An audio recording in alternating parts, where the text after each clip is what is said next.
Premier ministre, ministre de l'Intérieur, a commencé par donner l'état d'esprit de la population qui a été marqué à la lumière de la notification officielle de la désignation du président togolais Faure Gnassingbé par le président de la Commission de l'Union africaine comme nouveau médiateur dans la crise entre la République démocratique du Congo et le Rwanda en remplacement du président angolais João Lourenço. Au plan politique, il a mis en œuvre les séjours du chef de l'État à Lubumbashi pour une mission de travail. Passant en revue la situation sécuritaire du Haut-Katanga, qui est globalement calme, le vice-premier ministre a fait mention de l'activisme de Mai Mai Bakata Katanga et Fakat dans les territoires de Pweto Mitwaba et Kasenga. Des instructions ont été données pour y mettre fin.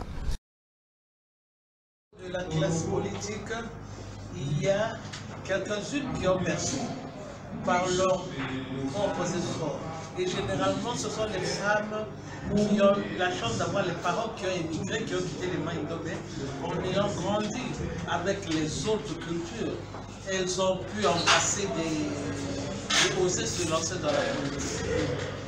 Mais la femme du Maïdomé profond, malgré ça, est toujours timide.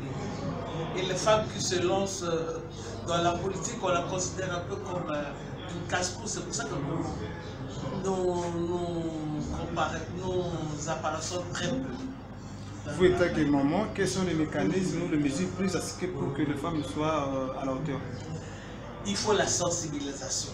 Sensibiliser nos jeunes gens, nos jeunes filles, que rien n'est facile. À quelque chose qu'on laissera passer, à une erreur qu'on laissera passer à l'homme, à la femme, on ne laissera pas passer, on dira c'est parce qu'elle est femme. Vous voyez, on vous a dit que les femmes ne veulent rien. Nous encourageons nos femmes qu'elles ne peuvent briller pour évoluer que par la connaissance, par l'éducation. Elles doivent s'éduquer le plus possible, se former. Et comme ça, elles vont évoluer. Qu'elles n'aient pas peur, elles vont s'accomplir. Un mot par rapport autonome. Elles doivent apprendre un métier, avoir une occupation qui leur permet d'évoluer, de comparaître, d'être compétitifs au sein de la nation. Elles doivent, pour cela, nous devons les aider. Ceux de Kinshasa, le gouvernement et même le gouvernement provincial doit aider les femmes à devenir autonomes.